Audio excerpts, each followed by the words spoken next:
presented will inoculate these mini Dutertes from the virus of impunity that has infected them.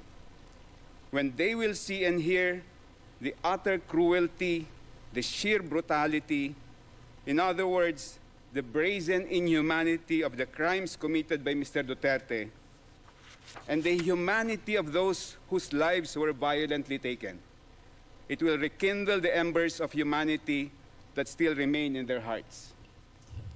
Many of these mini Dutertes or Duterte clones are actually victims of massive doses of fake news widely circulated online. They need to be vaccinated with the truth, and the truth vaccine can only come from the testimonies of witness of victims and evidence presented in a trial before this court. Truth is the antidote to the virus of impunity, Your Honors. The victims dread a future where charges are not confirmed in this case. It will mean that the virus of impunity will continue to spread and infect many more. Victims fear that Duterte clones will become an even bigger group that can elect another apostle of impunity as the Philippines' next leader. If that happens, an even more serious condition of impunity can take place in the Philippines, possibly worse than the orgy of violence that happened from 2011 to 2019, and this time there will be no ICC to run to for assistance and help. The victims humbly beseech this honorable chamber to reaffirm the two crucial objectives of the ICC identified in the preamble of the Rome Statute. First, to prosecute and punish the most serious crimes that deeply shock the conscience of humanity. And second, to put an end to impunity and to contribute to the prevention of crimes of unimaginable atrocities. If this chamber confirms the charges, this court will achieve its first objective of prosecuting and, if convicted, punishing Mr. Duterte for the unspeakable crimes he is charged with. But achieving the first objective will not automatically make this court attain its second objective. Merely putting forward the evidence gathered and the theory of liability of the prosecution will not necessarily result to ending impunity and contributing to the prevention of further unimaginable crimes, which is the court's second objective.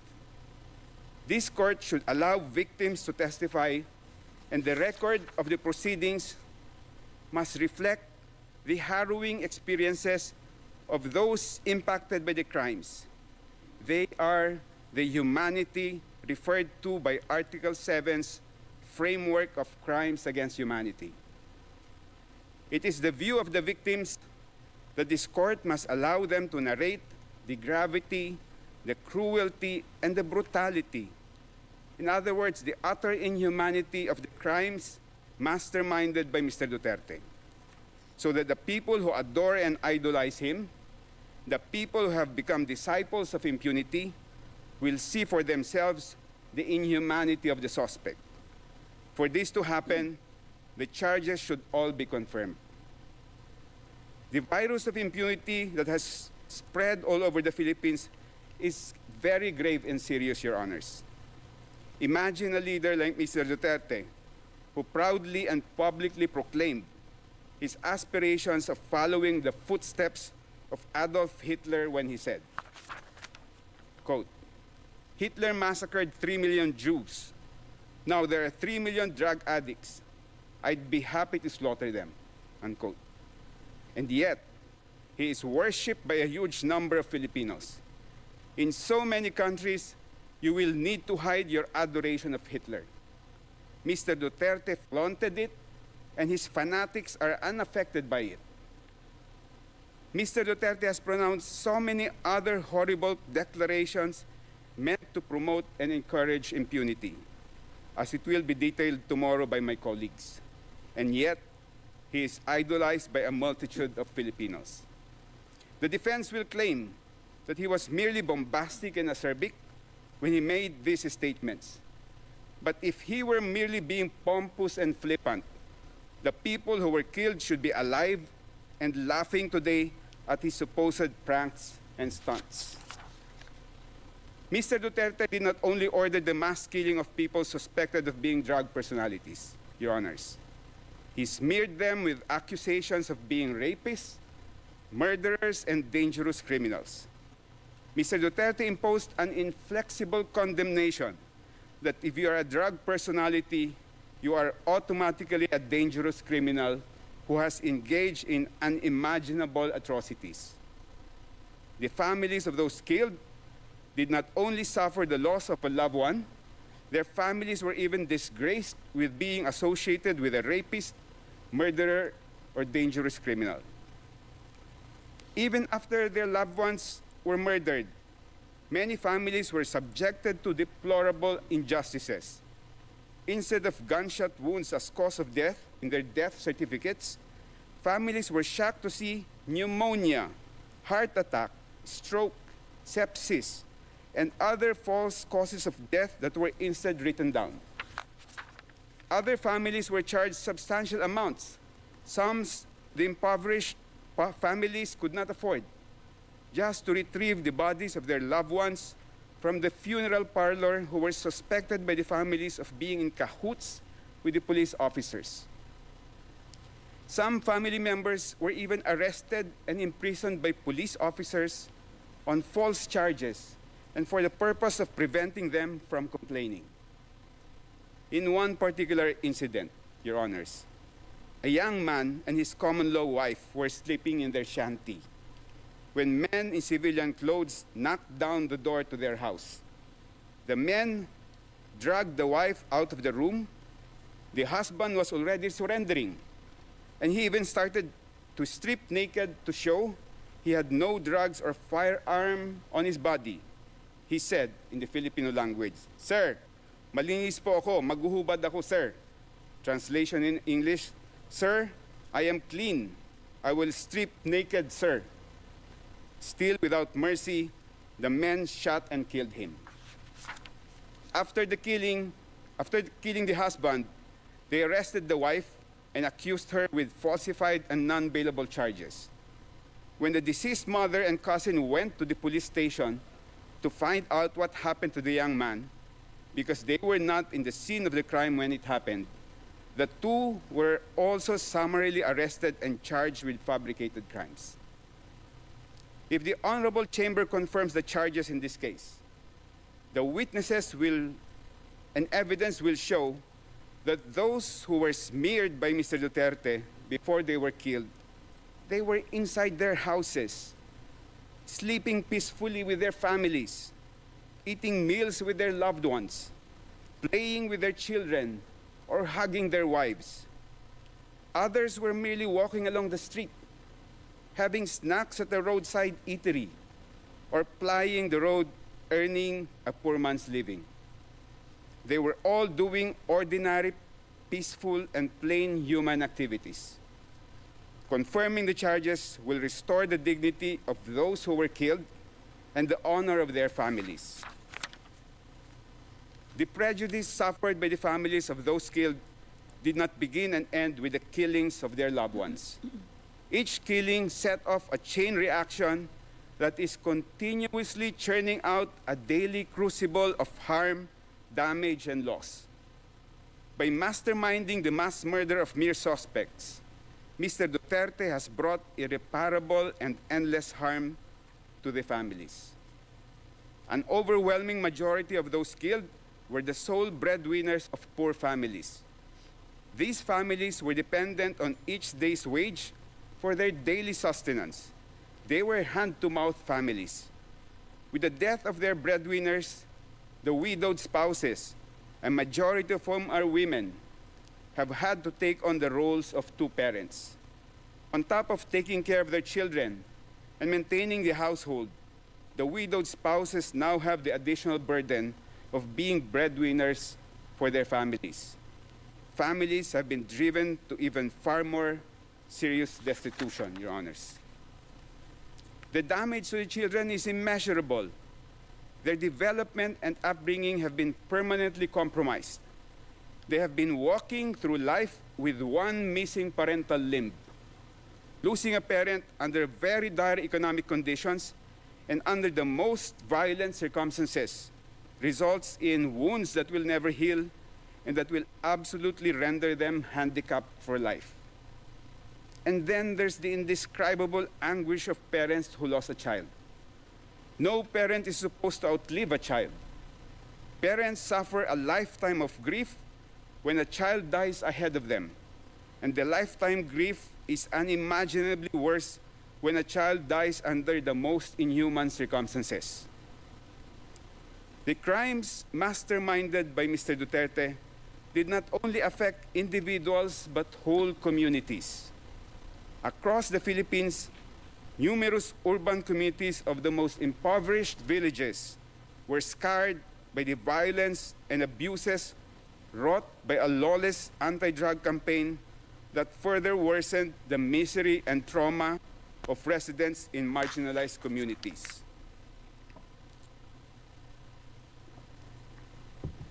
In one illustrative instance, Your Honors, after the father of a family was killed inside his house by police officers, the entire neighborhood was so traumatized that for almost 3 months, and during the coldest months in the Philippines, they abandoned their houses at night and instead slept in the open public market.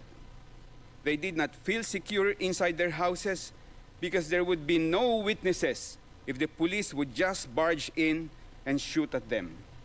In the public market, the presence of many witnesses, they thought, will deter the police from shooting and killing them.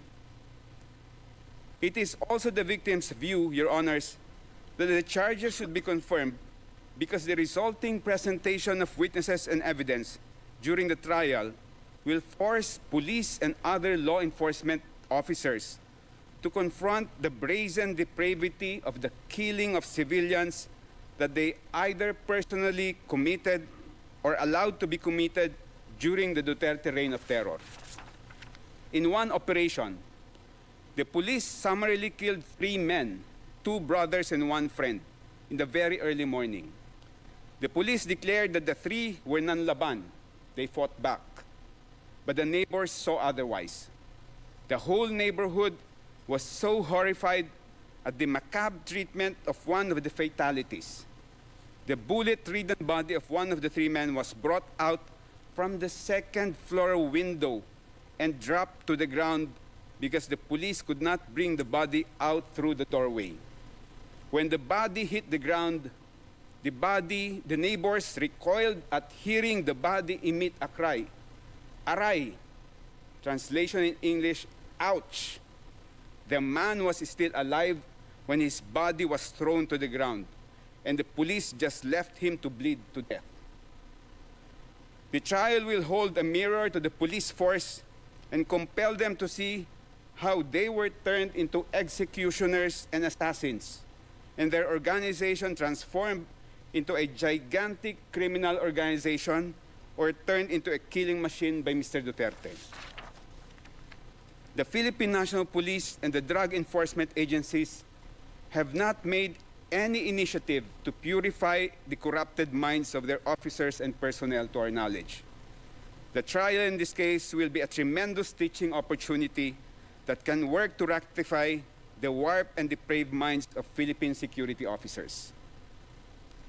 The charges need to be confirmed, Your Honors, for the sake of the entire country, which has been desensitized or made numb by the massive incidents of impunity and the glorification of impunity promoted by Mr. Duterte. The whole Philippines needs to know the real story during those bloody years. There has been no opportunity for the entire country to really find out the whole truth of what happened. It has been hush-hush, tidbits of sporadic news, and always drowned out by trolls who mass produce and broadcast false, fake, and fabricated news. The victims also attach a very important historical significance to this case. If the chamber confirms the charges, the trial proceedings will produce a historical record of the most bloody period of post-war Philippine history, a duty that the Philippine justice system has refused to perform. The historical account on the mass murder of so many Filipinos during the Duterte regime needs to be accessible to our future generations, just like the Nuremberg trials and the Tokyo trials, so that they will learn from it and not repeat the same mistake of selecting and glorifying leaders who preach and practice impunity. The prosecution has presented 78 instances of murder and attempted murder, clarifying that these incidents are only representatives of the extent of the crimes committed against thousands of civilians, Your Honors. The victims beseech the Honorable Chamber to remember that Mr. Duterte's bloody rule, both in Davao City and nationwide, resulted in as many as 30,000 victims of killings, more than 300,000 victims of arbitrary imprisonment, and unaccounted numbers of victims of torture, sexual assault, and other forms of crimes against humanity. For many families in the Philippines, the charges brought for confirmation in these proceedings represent only a fraction of the reality the victims have endured. The victims beseech the Honorable Chamber to remember the hundreds of thousands of victims are banking on vicarious justice from this case. Finally, Your Honors. Excuse me, Counsel, you have 5 minutes left. Thank you. Nagpapamati ka ba Finally, kay Your Attorney Honors, Joel Butolan? The victims wish to humbly underline that what is ultimately at stake in these proceedings is the supreme of all forms of human rights, the right to life. The right to life is the very foundation of every civilized society. The ancestors of every nation fought against invaders, colonizers, despotic monarchs, and fascist leaders in order to secure the right to life of their families, their communities, and the future generations. The heroes of every country sacrificed their lives to defend the right to life of their people. We as citizens of modern societies are inheritors and beneficiaries of the sacrifices of our ancestors who bequeathed to us the right to life. We owe it to them to defend the supreme legacy for our generation and for the generations to come. For the past few years, Your Honors, we have seen an increasing number of nation leaders who time-traveled from the Dark Ages and now swagger in modern times as if they own people's lives. These brutal and cruel leaders must be held to account for their brazen disregard of humankind's right to life. Our ancestors fought in the battlefield to secure our right to life. In these modern times, the battleground for the fight to protect our right to life is within the four walls of this honorable court. May the God of life, the God of humanity, guide the honorable members of this chamber. Thank you, Your Honors. Nahabatian man kami si Attorney Joel Butoyan, ang abogado sa mga biktima. Now over to the defense. Mr. Kaufman, please. And I thank Mr. Tuyan for his intervention, but I feel that I ought to remind him that this is a court of law which decides matters on the basis of evidence, not on the basis of political demagoguery, and not on the basis of a desire to effect regime change despite the democratic will. And certainly not on the basis of statements made by Ombudsman Jesus Crispin Remulla, who professed that domestic justice would be denied, according to Mr. Butoyan, because of the lack of forensic reports and police reports.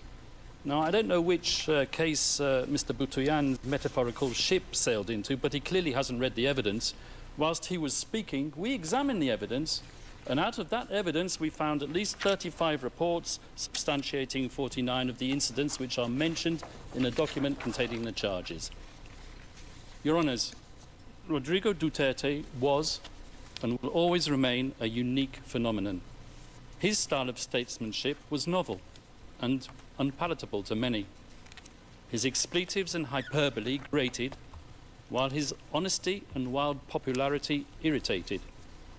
He spoke openly, from the heart, sincerely and truthfully. And what a contrast between him and his successor in the Malacanang. For President Rudy, his word was his word, and the people knew it. For President Bong Bong, his word is for the wind, and the people will not forget it. Let me remind everyone of the letter which President Ferdinand Marcos Jr. signed, it's on the screen, and in which he gave a cast-iron undertaking that his government, and I quote, will not assist the ICC in any way, shape or form. Well, as we know, he failed to keep that promise. Rodrigo Duterte was unconstitutionally hijacked and unceremoniously hauled off to The Hague. And when called upon to defend his master's actions and the said letter at a Senate committee hearing, the then Secretary for Justice, once again Mr. Jesus Crispin Remulla, persisted with the same dishonest theme. And I quote his words, "We did not assist the ICC. We continue with the very tenor of the letter that we did not assist the ICC and we did not have any contact with them." Mamatay ka mo So kay he's- Attorney Nicolas But with a Kaufman. document emanating from the prosecution team opposite and disclosed to us a mere week ago, not as information material to the preparation of our defence, but as exonerating evidence, we can now substantiate what we have suspected for a long time. The document comprises a transcript of a telephone call covertly recorded between 4 parties who cannot be mentioned in public, and one of these parties was boasting about how he was acting as the silent partner of President BBM, managing a scheme to funnel witnesses to this court while all the time ensuring that he could guarantee President BBM's plausible deniability. So it is indeed the defence case that President Ferdinand Marcos Jr. set out to neutralise Rodrigo Duterte and his legacy. Yes, Mr. Deputy Prosecutor, I used that legendary word, neutralise, so central and so essential to your case theory, because you know just as well as me that I'm using the term metaphorically. And now I turn to the substance of the charges, but before I do, a word or two about the geopolitical context. The scourge of illegal narcotics is not unique to the Philippines. As we all know, it afflicts Latin America, where I can name 3 countries where the death rate at the hands of vigilantes and law enforcement agents per capita population is higher than it ever was under Duterte. And as you should know, and you will hear from the prosecution, at any rate, the Philippines as a country is uniquely positioned to act as a transit hub for the trafficking of narcotics emanating from the cartels in China. And with or without Duterte, so we argue, the death rate would have kept on rising. Indeed, as we will prove with statistics and reports, the death rate flowing from narcotics-related crime actually increased after Rodrigo Duterte left power. And where, I ask you, has the International Criminal Court been since? Now, a colleague of the victim's representative sitting opposite, a certain self-styled legal assistant to ICC counsel, rose up and famously stated in one of her many voluble interviews to the media that Rodrigo Duterte conducted not a war on drugs, but a war on the poor. A war on the poor, I ask you? If anything, the totally lawful Duterte campaign against illegal drugs and their suppliers took place when his administration was actively promoting some of the most important redistributive policies in years, all with the aim of alleviating poverty. Legislative reform in 2017 to reduce personal income taxes for workers, social protection expansion known as the 4 Ps, designed to provide regular cash transfers to needy and multi-child families, universal health care, and need I say more, the Magna Carta of the poor, setting out the right to adequate food, decent shelter, education, and the highest standard of health.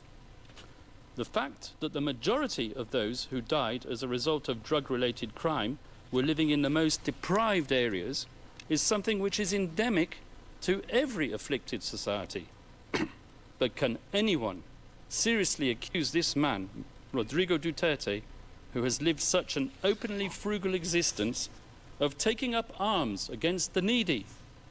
This is the man who, at the age of 5, arrived in Davao to live in a modest shack where rain leaked through the roof, forcing him to crawl under the kitchen table to take shelter.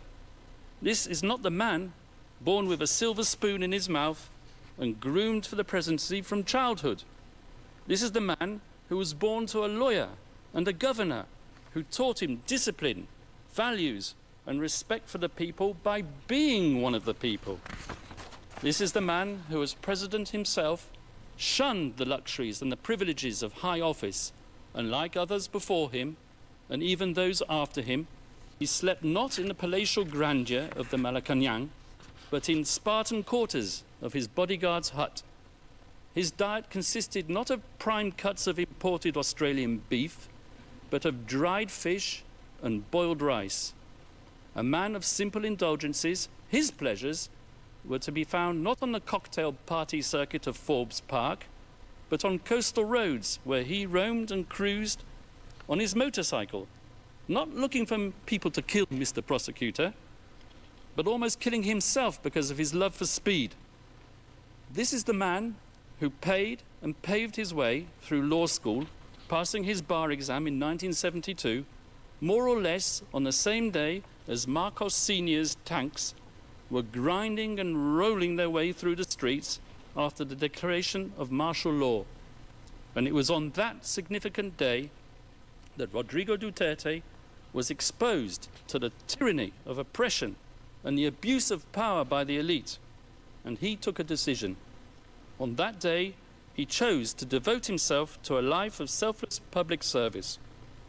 As a professor at the local police academy and as a public prosecutor in Davao, Rodrigo Duterte developed a lifelong passion, some would say an enduring obsession, for law and order, something for which he unapologetically enforced throughout his time as mayor of Davao City.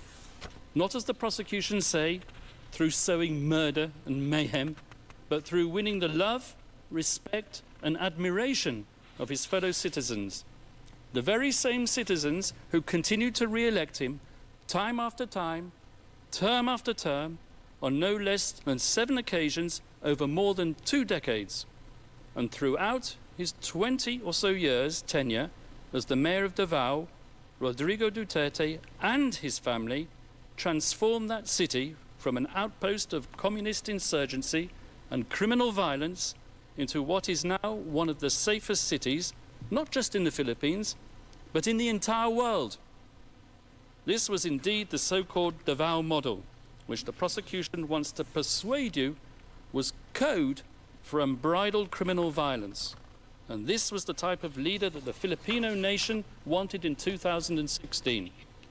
So, Rodrigo Duterte was elected into power, not in spite of, but specifically because of his firm and uncompromising commitment to upholding law and order.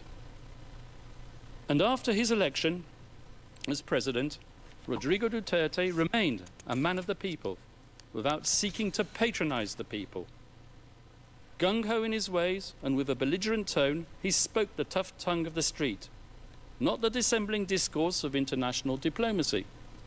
He said what the people wanted to hear, but he said it in a way that offended sensibilities of world leaders unaccustomed to hearing it, one in particular, and that was what set him on the slippery slope to a prison cell in The Hague. And let me tell you how it works. It starts with the media, controlled by the powerful and the politically influential. With a sensational headline and a twisted editorial slant, the moguls sell their papers while promoting the partisan agenda of their backers in power. They highlight the salacious content while ignoring the true context, because that is what captivates the reader. And so it was with Rodrigo Duterte. whose speeches were fertile fodder for his enemies and detractors. A man whose hyperbole, bluster and rhetoric, once published, became a natural target for privately funded NGOs and human rights activists, a loose collective more commonly known as civil society. These people descended upon the Philippines to advance an agenda even more lacking in objectivity than that of the media, and heavily funded by tycoons with even grander designs, they print their glossy reports, replete with iconic photographic images of grieving families and dead bodies in rain-swept, nighttime crime scenes, all dramatically illuminated with the fluorescent glow of neon. Images carefully crafted to shock the conscience and to sway the emotions, and, I may say, to be used by the prosecutor when they don't even relate to the charges. And they gave their slick reports bold titles lifted straight out of a James Bond movie, such as License to Kill, One Shot to the Head, You Can Die Any Time, or simply, They Just Kill. The photographers are fated and their shots exhibited as art all over the world, and the brave journalists who act as their sources win awards and Nobel Prizes. And slowly but surely, their narrative becomes the sacred, unchallengeable and unshakable truth. And so the pressure builds up, and the academics who haunt the corridors of the progressive left law faculties far away in the United States tweet their research and publish their articles pontificating about crimes against humanity, systematic attacks against the civilian population, and they point their finger at one man alone, and bandy about slogans such as accountability and the prevention of impunity.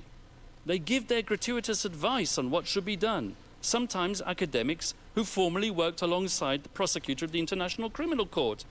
Communications and complaints are filed, and the rest, as they say, is history. In any event, we're not gathered here today to judge a man on the basis of his coarse attitude or his vulgar language. This court has convened a confirmation hearing to verify whether substantial grounds exist to believe that Rodrigo Duterte, the people's president, together with various so-called co-perpetrators, over the years of his governance, devised a criminal policy of wholesale and wanton murder.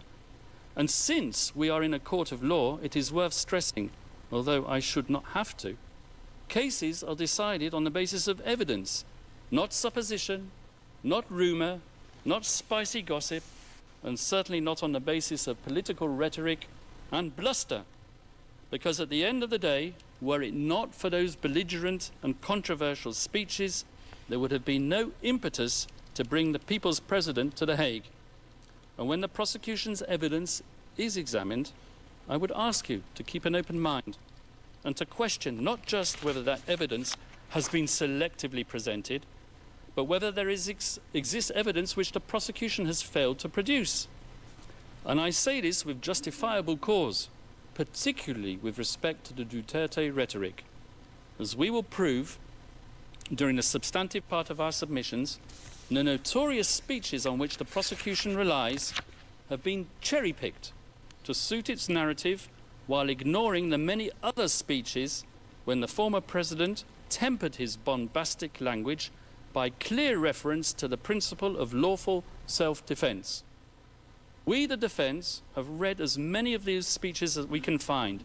In fact, in our poky little office on the top floor of the furthest building away in this complex, we have a counter which ticks and ticks. And whenever we come across a speech which contradicts the prosecution's murder theory by reference to self-defense, we give a cheer, and the counter goes up once more, and we celebrate one more nail in the coffin of the prosecution's case theory.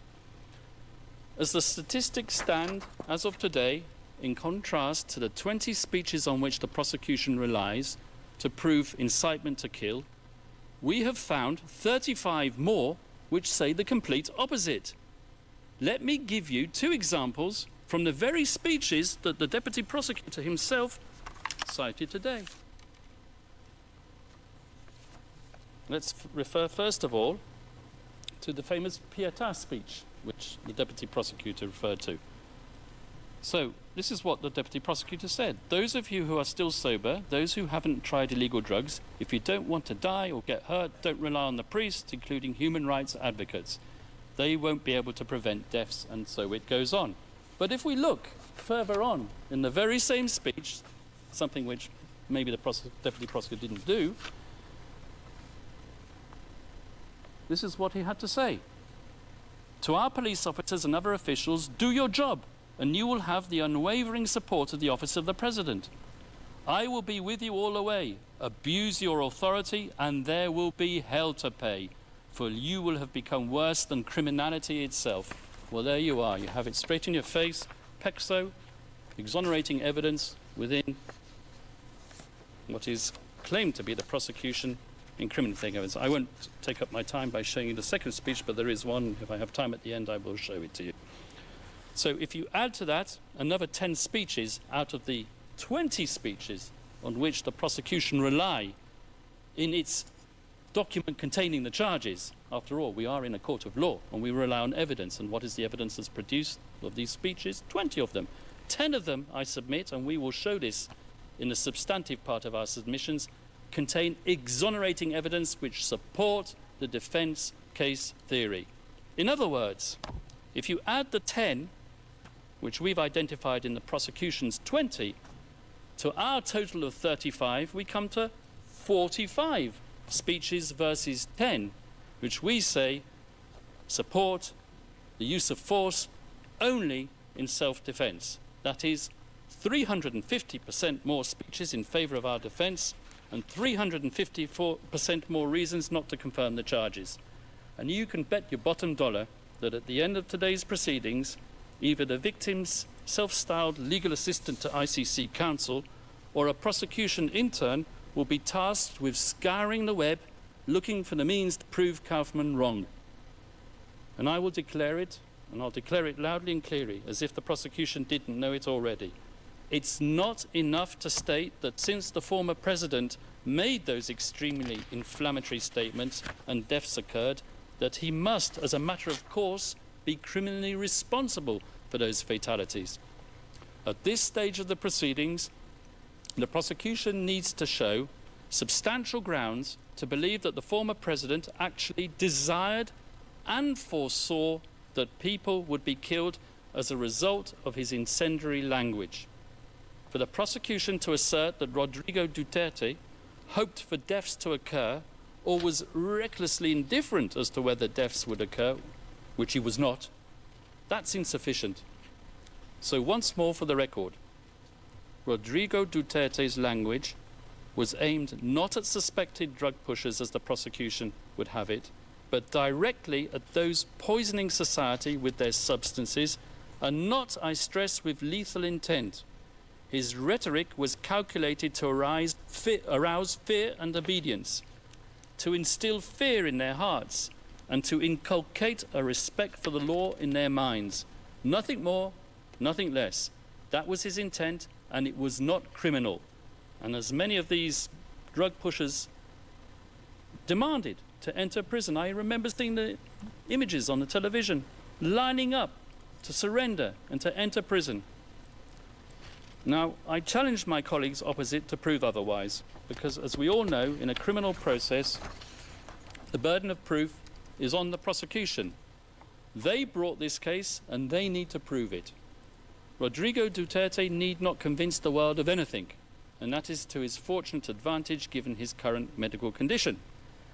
He stands behind his legacy resolutely, and he maintains his innocence absolutely. Now, I turn to the general fairness and objectivity of the investigation, which, as we all know, is meant to be an impartial evidence-gathering exercise. As an ex-prosecutor myself, I'm used to investigating agencies pursuing all reasonable lines of inquiry, assimilating all testimonies, and digesting all documentation and forensic evidence, recommending who to target for prosecution, but not so with this prosecution. When we, the defence, study the course of the investigation in this case, One thing is plain as a pikestaff. The chief prosecutor of this court, Mr. Karim Khan, not only failed miserably to carry out his duties under the Rome Statute, requiring him to examine exonerating circumstances as well as incriminating, but he single-handedly contaminated it, so we alleged, by pursuing a one-track crusade with a view to a predetermined objective. Let me explain. Although the ICC officially authorized an investigation into the so-called Philippines situation in late 2021, it was deferred a few months later back to the Philippines for the official investigation to resume only in late 2023. But the real meat of the investigation into Count 1, relating to the activities of that fictitious construct, the Davao Death Squad, had effectively started way before then, with the sole objective of nailing Rodrigo Duterte. Indeed, all the way back in 2018, during its so-called preliminary examination, the prosecution had an individual who will be referred to as P1, handed to them on a silver platter. This P1 had been interviewed at an earlier date by none other than Chief Prosecutor Karim Khan, in his former capacity as a private lawyer, and the self-professed legal. Nagapamati ka mga katropa sa paathag ni sa defense no ni attorney Nicholas Kaufman, ang abogado ni former President Rodrigo Duterte, mga katropa. XFM special coverage. Nagapamati ka mga kabinan diri sa XFM Radio Patrol Iloilo sa headshot. Wala kita ka intro na bagod sa mga kabinan na sa mga development may kang tanan sa mga katropa sa balik kita kay Nicholas Kaufman. In his former kay nagautod no ang linya bat ini makabinan ang sabat sa ang defense. Ang mga abogado nga gayda pangunahan makabinan ni attorney Nicholas Kaufman, abogado ni former President Rodrigo Duterte.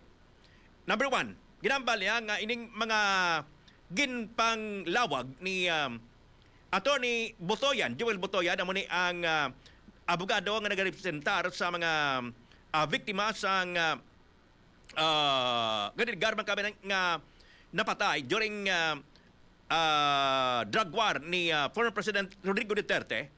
Ining mga kumambala mga ginapanghambal niya kabalo man kamo nga si President Duterte mahilig ni siya nga kumambala nga adlib. Kita niyo ganabot na tatlong oras sa iya sining mga ginapanghambal sa tion nga may mga public appearances siya, may mga speeches ini siya sa tubang sa mga naglalain nga mga national government agencies including in mga law enforcers. Temo ni makabayanan ang gingamit sa prosecution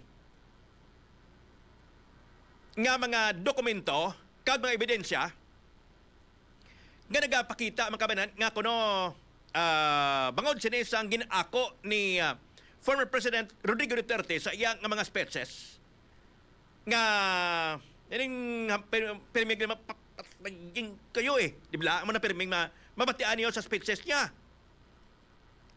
Sa kontob sa nagasunod sa mga speaking engagement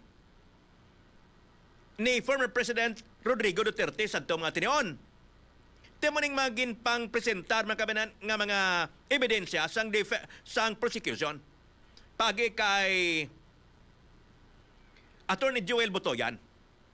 Kag may arapat sa kuno nga mga statement party iya man katropa sa mga insiders, party iya sa Davao Death Squad ng DDS. So para mo man mga ginpang presentar subong sang prosecution. Nga suno kay Attorney Kaufman, kaya dapat ini makabinan nga i-presentar nga mga ebidensya. Kasi kada mo damo sa mga ginpang presentar sa nga mga speeches sang prosecution, siling nga sa amon iya nga pagdetermine sa amon siya pagdetermine nga miyembro sang defense. Siya may exoneration o kung exonerated. Ginambal niya pa mga kabanan nga kuno ining mga write-ups, ang mga write-ups kanong ining mga write-ups articles. Waben sa akin mention ko ano no, but media. Balik kita mga kabanan. Fortunately for us, the defense, the appeals chamber, has now disqualified Chief Prosecutor Karim Khan from this case. A welcome development as a matter of ethical propriety, but in our opinion, too late in the day to salvage the integrity of the investigation that he had supervised. An investigation in the course of which he concealed his former role as the victim's counsel, who had deemed our client a suspected murderer as far back as 2018 and right up to the very day before this pre-trial chamber issued its arrest warrant. Your Honours, over the next few days, we hope to convince you of the wholly insufficient nature of the evidence against Rodrigo Duterte. We will show you that the paltry number of speeches on which the prosecution rely do not manifest criminal intent. We will also convince you that as hard as they tried, the prosecution's investigators couldn't get even one of its criminal cooperating witnesses, whose reliability is next to zero, to admit that they heard the former president, Rodrigo Duterte, give an order to kill at any time relevant to the charges, or with respect to any of the incidents. And we hope that when you conclude your deliberations, Your Honours, that you will dismiss these grievously misplaced and politically motivated charges. We will ask you to send Rodrigo Duterte back to his family, and we will ask you to give back to the Filipino people their tatay digong. Thank you, Your Honours. Batian ng kabinan si Attorney Nicholas Kaufman, ang abogado ni former President Rodrigo Duterte. Balik kita. Thank you very much, Mr. Kaufman. We shall now suspend. This is the end of initial statements, and this is the end of this morning's hearings. We will take a 90-minute break and resume at 2 in the afternoon. Thank you very much. Okay, nabatian mga kabinan ang presentation sa defense. Inibanagid mga kabinan kay Attorney Nicholas Kaufman nga mo ini ang may arapa. Wala na katapusan nato kay si konsesyon ina katupang John Ray, no? Balik naman karon mga alas 9:30 tub alas 10 man na, no? Kay makapagawa na sa ilaman iyang statement ang International Criminal Court judges. Kasi actually ini ang confirmation of charges. Hindi pa niya makabig nga trial kundi sa aton sa lokal sa RTC Original Trial Court. Ang panawag sini amo ang ginakampanang ini ari pa lang ini sa level sang fiskalya. Ari pa lang ini makabinan sa level sang fiskalya agod nga determine ang probable cause sang kaso batok sa ginaakusar. Diba ka ma-establish makabinan sang sa sining confirmation of charges nga mayroon ang probable cause di ma-decide sila sa pag-continue ara na sa pre-trial conference. So ini ari pa lang ini makabanan sa level sa piskalya kung diri sa aton sa RTC, no? Sa Hall of Justice. Sabi ko nga ginhatagan sa tinion ang tagsa ka parties. Pagbasa sa charges against former President Rodrigo Duterte, kag ang pagpresentar man ni Attorney Botoyan nga mo makabinan ang nagarepresentar sa mga biktima sa drug war ni former President Rodrigo Duterte. Tinibatian naman itong hambal niya nga isa-isa niya ang mga natabo, ang mga statement based sa mga reports based sa mga media articles, based sa mga pahayag parte sa DDS, nga ginhambal sa ang presidente kay man naman amo ni si Digong mo. Sino ba na sa inyo wala kabati? Patayin kayo. O, di ba? Mo na masami. Garag pahadlok sa mga drug addicts, drug posers, including drug lords. Di ba? Now, pagambal ni Digong sa to sa tiyempo na dumduman naton, ang tanan-tanan nga mga involved sa illegal drugs surrender kamo na kon nga nabuhi ang tinaga nga PWODs, persons hoyos of drugs, manang PWODs. Di ba na? Pagkatapos pag-surrender nila, lista na nga na nila. Pag-surrender, tagaan sila patindugan na sang bahay, ano gana, yan naman ay sang DSWD na, no? Bahay silangan. Inaya para sa mga nag-surrender ng mga PWODs, persons who use of drugs. Drug surrenderer or drug surrendery. Nabuhi na. Kaya baldi ko kayo Ini mga statements sa una nga nambal si Bato de la Rosa, si Senator Bato, hindi takon ko na. Hindi takon si DDS Babagba sa statement si Digong, si President Duterte. Sila niya, si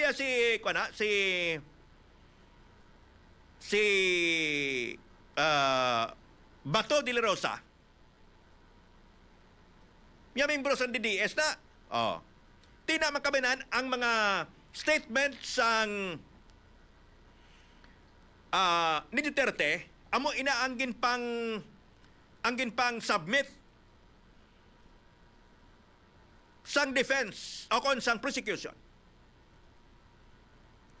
Feedback ito pang journal ko na arana.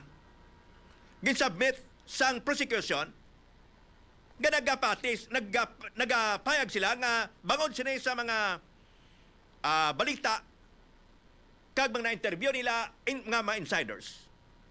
Suno kay Atty. Butoyan, nangin liable ini si former President Rodrigo Duterte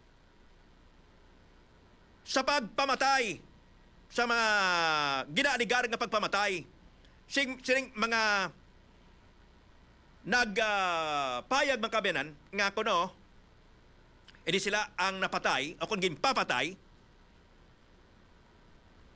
ni former President Rodrigo Duterte. Lagi daw kay balikan sa naman kabanan kay pasundon kita jutay ng gini nga flash report kay may shooting incident man iya dito sa may barangay Kabugaw, Sur Pabiao. Aram kabinan sa aton nga lain number 1. Katropang Mario Ilonggo. Katropang Mario. Katropang boards, padayon ang ginahimo nga investigasyon sa aton nga makatapos ang Pabia Police may kangtanan sa shooting incident nga natabo subong gid ang gabi diri sa tabok lang sang Baita Ritz Corporation sa barangay Kabugaw Sur. Ang biktima katropang Feby, initial ginkilala kay Mark Alarcon, residente ni sang barangay Kabugaw Sur sa banwasang Pabia, Iloilo. Ang report katropang boards nga kaina antes matabo ang insidente, ini siya ang naghalin dito sa may Golden Treat, no? Kon familiar ka sa Golden Treat kay kalabay ka man di permi pakadto sa banwasang Santa Barbara. Ang Golden Treat kung magaling ka sa Santa Barbara going to Iloilo City area ni sa right side. Ang natabuan niya sa insidente sa ulunhan lang, dire naman sa left side, kung maghalin ka Santa Barbara going to Banwasang Pabiao, going to Iloilo City, katropang boards. Ang report nga may dala siya nga mountain bike, ang biktima, siguro nag mountain bike siya, and then naglibot, sang nagbalik na siya katropang boards, Sa nagbalik na ang biktima, dire siya nagpangalihid sa may sidewalk. Sa kilid ng sidewalk dire, kag dire natabo ang insidente, ang pagtiro sa biktima. Makita naton ang mountain bike nga ara nakasandig sa siling nga matinion sa kilid sang pader. Ang mountain bike nga ni reportedly amo ini ang ginsakyan sang biktima according sa report. And ang additional background ni Mark Alarcon according sa report ng Tropang Boards, ini siya ang nakaagi preso bangod sa kaso nga illegal drugs. And may duha pa lang katuig siguro nga nakagwa siya sa presuhan Katropang Boards, no? So amo na ang background nga initial nga nakuha ta halin dire sa mga barangay official sa barangay Cabugao Sur sa Banwa sang Pabia. Ginapangita naton subong ang biktima kundiin gindala ang biktima nga hospital. Kaya ang pinakamalapit nga hospital dire Katropang Boards amo ang Sanitarium, Western Visayas Sanitarium and Hospital, dire sa may barangay Bulong Weste, mga siguro ang distansya dire do mga sunod lang nga barangay Katropang Boards ang sanitarium. So amo ning pinakamalapit nga hospital. And ang report nga daw ginkarga siya sa isa ka salakyan pakadto sa hospital. Amo pa nasubong ang gina-verify kag gina-investigaran sa aton sini nga mga katapo sa pulis sa Pabia Municipal Police Station. Subong ti ginbutangan ng inianay for the meantime sang police line ang ano dire ang natabuan sa insidente kay para hindi masudlan sang civilian kay may ara sa na-recover dire may nakita kita nga basiyo no, hindi lang mabalaan o galing ni Basiyo posel. Basiyo sang silokon kay ano nga klase sa armas ang gingamit sa pagtiro sa biktima, no? Sa atong sa nga mga panamati. Kay subong nagasige pa ang pagkandak sang investigation sa aton sa nga makatapos sa police dire sa Pabia Municipal Police Station. Dol, di nasaga po uli gani daw ano barangay naman kay daw Cabugao Sur tama ka pamilyar sini sa ngayang alan eh. Oo.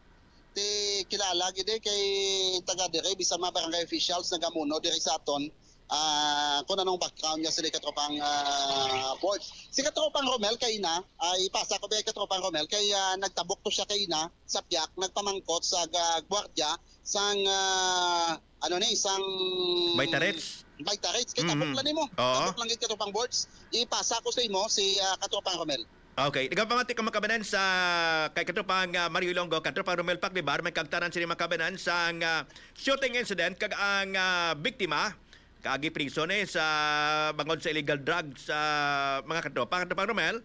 Katropang Boards, ginahulat subong kag ginaproblema subong sang pulis kay ti usually kung gindala ang biktima sa ospital, ginahimo kag SOP sang ospital Katropang Boards tawgan ang police station nga dira gindala ang biktima. So hasta subong guro mga sobra na to nga sa oras, wala gihapon sang update ang ato sini mga katapos ang pulis kun diin gindala nga hospital ang biktima. Nagpamangkot kita sa guardya sa guard on duty sang Baytarets kung may nabatian sila nga lupok. As information nga nakuha naton, duwa ka lupok ang nabatian sang guardya. Tapos pagkabati niya sang lupok nagwa siya, nakita niya nga may salakyan sa tabok nga ginakarga ang biktima kag nagliso going to Iloilo City. So bot silingon ang suspect nga nagtiro sa biktima amo man ang nagdala sang biktima pakadto sa syudad sang Iloilo Katropang Boards. So posible dira niya gidala sa Iloilo City ang biktima kung gidala niya gid man sa ospital. Why niya gindala diri sa Western Visayas Sanitarium kay amo ning may pinakamalapit nga hospital diri sa lugar Katropang Boards. Diyos. So ginkantuan man naton ang pila ka mga pumuluyo diri sa unahan kay ti sa natabuan sa insidente. May tiyanggin na mo, may tiyanggin. Oo. Oo. Nagpamangkot kita dito pero wala sila sing may nabatian nga lupok bangod nga medyo sulod-sulod gawa ang ilang nga balay tapos magahod ang mga salakyan nga nagalabay. Oh, dira sa Pero may Canada mo sa may crossing pa sulod sa Cabugao Oo, Norte. oo. May mga Canada, may mga Mga baligyaan, may Oo. tiyangge na da. Yes. Tapos may So, diri crossing. kita namang- Dito pagitsonhan. Oo, dili kita na mangkot. Pero ang lugar ya may ato banggit sang gate sang isa sini ka dako nga puloy-an diri. I don't know lang kung kay sino na ding puloy-an katropang boards. Pero suno sa pulis nga nagwa man ang tagbalay pero ulihin na sila nakabalo nga may natabo gali diri nga insidente sa gwa sang ila sining puloy-an. So ti mo ni ang background abi sang suspect ginlawag kina ning katropang Sang Mario. biktima, So ginalukit na subong kung diin gindala nga hospital ang biktima, kung gindala gid man diin ang igo niya. Kay ti may na recover kita diri nga basiyos sang ako may na recover diri ako may nakita nga basiyos sang pusil diri pero hindi pa ma-determine katropang Mario ako katropang boards kung ano nga klase sang pusil ang na-recover diri kay ginkordon ni subong sa aton sini makatapos ang pulis sang Pabia Municipal Police Station para nga i-process ni kag imbestigaran mayo katropang Mario o katropang boards. Pero may mga initial information kita diri nga nakuha na pero hindi pa naton mapalaya kay hindi pa naton confirm ka katropang boards. Kaya hindi ta pwede mapangunahan ang aton sini mga katapos sang pulis. Amo lang ni ang ginahulat lang di sang pulis kay ti sige gyapon ang ila sini nga pag follow up do pila ka investigador diri sang Pabia Municipal Police Station ang nag-pull out na diri para nga pangitaon ang suspect kag ang whereabout sang suspect kag whereabout sang biktima kung diin gindala nga ospital katropang boards kiti ang lapit diri nga ospital sa Pabia rekta ka sa Western Visayas Medical Center Sa Mandurriao. Access road nga mahapos balagyan Kon mas malasig-dasig awa ti kon pwede man diri sa sa may Metro Hospital. Metro Hospital, pwede man da sa may man. Ongka. Pwede man da. Oo. Dira sa may ano da, basta sa may kilid sa BGMP Hospital da. Oo. Pwede man dira do Pacific. Metro Hospital Pacific Metro Hospital, Pacific. no? Oo. Sa nambal mo katrabaho Ramel nga kuha na yan, no? Protocol na yan sa hospital. Once ka may Oo. dala dira nga duguon or Pilason abi, no? Makadulutan. Agis ang krimen, Oo. gapanangwag na sila sa mga police stations, no? Oo. Kay ginapamangkot na ang nagdala mo kung diin Oo, halin. kung diin halin. Luwas lang kung imbasig inbili niya to. Ako mo nang pamangkot. Mm. So do ay pa man si naka-report sa Pabia PNP kiti kung may nag-report na nakatropang boards sa Pabia PNP tinag-pull out na ding ira sa Oo. patrol kag ang taga-SWAT dire. Ano kuno nga salakyan to kung katropang Romelao? Do sedan ko no. Sedan? Oo. Mga bata Gusto sedan na yung ning auto ning Lord, no? Oo, Mga oo, muna auto. auto. Oo. Pero galing iti wa ma-identify sang security guard kung ano nga brand sang salakyan. Oo, kay ano nga model. kay sa piyak da may tiyangge. Sabi tabok may tarets may Oo. tiyangge, may kalanan, may simbahan pa na gani pero siguro ba si kon lamang katlupangod tong sa tiyangge kay medyo layo abi kag isa pa Oo. ang diri sa tabok sandalan abing na gintiro, no? Ang Kag iban nga ang- balay sa Ludlon kadto sa Merilis. Kag ang natabuan gid abis ang insidente katropang boards. Diri gid sa tubang gid sang U-turn slot do Dito ya sa unahan gali, no? Sa may balay ka dako Kundi na. may- Nga. naan. Kundi tubang sa Baytarets. Oo. May May U-turn slot, oo. Diri gid sa tupang. Mm. So kung wala di U-turn slot, ti laban-laban dito madiretso gid ang salakyan Pati layo-layo gamay. layo na. Layo-layo to ang isa ka balay Oo, sa layo unahan. na. Oo, layo Ang balay na. da nga sa tubang, ti daw Mga- wala na tawo da. O wala mga pabanta naton mga 30 to 50 meters ang antad sang balay sa natabuan sang insidente. Mhm. So muna nga do wala gawa kita sing pwede mapamangkot bala. Ay kung mga crowded tani ang natabuan sang insidente, may pamangkot kita katapang pero do halos kalabanan diri. Wala sila nakabati sang lupok pero ang gwardiya ya kay tungod nga sa tubang sang ila sining opisina nabatian niya ang lupok katropang Mario o kon katropang boards. Mm. So wala wala pa gid kasi niya si Idol di do wala gid gyapon. Amo nang ginaproblemahan niya subong katropang boards mo kun diin gid dala ang biktima kiti usually kung may mga pareho sini ang responde dayon ang MDRRMO o kon ang ambulansya sang banwa. O kon ang taga Bureau of Fire abi ang rescue group members ng rescue group sang banwa at taga Pabers abi hanggang ma-respondi una kaya mo magdala sa hospital. Pero kaina ya sa nakita sa gwardiya nga ginkarga ya sang suspect. Kung sa salakyan sang suspect ang biktima pabalik sa Iloilo City. Eti kung ang takso na naton ang sanitarium katropang boards mga 500 to 600 meters pa lang mo ang antad. Oo, sang akalayoon gali. Nagbalik So nagbalik ang oo. Oo, may naghutek kani sa akon di siya base ginuigit na nila to. Ate malata na karon kon may mga report. Oh, may mga report. Oo, iti kon sa kilid karsada nila to iwigit may ma-report tinadayon. Oo. Sa pulis naton kapin pa kun may pilas laban-laban may dugo gito katropang boards kiti nakita naton ang may blood stain diri sa dingding sang pader sa ginsandigan sang bike o kun sa mountain bike sang biktima katropang boards. Okay. So bantayan karon ang dugang pagid nga update may kagtanan sa shooting incident diri sa barangay Kabugaw Sur sa Banwa sang Pabia, Iloilo. Opo diri katropang Mario Hilonggo ini nga balita ginadulong sa inyo sang Santo Plus Gold, Santo Plus Coffee Mix. Ari na gali ang kwan ang taga Soko. Kay solo natin nga Sige. live. Okay, mabubuka na katropang Nobel commercial. Pasa ko na kay kay sige. katropang Mario. Sige basi ko na identify na to ako na. Bala na kung diin nila to. Boards nag-abot na di ang Soko, no?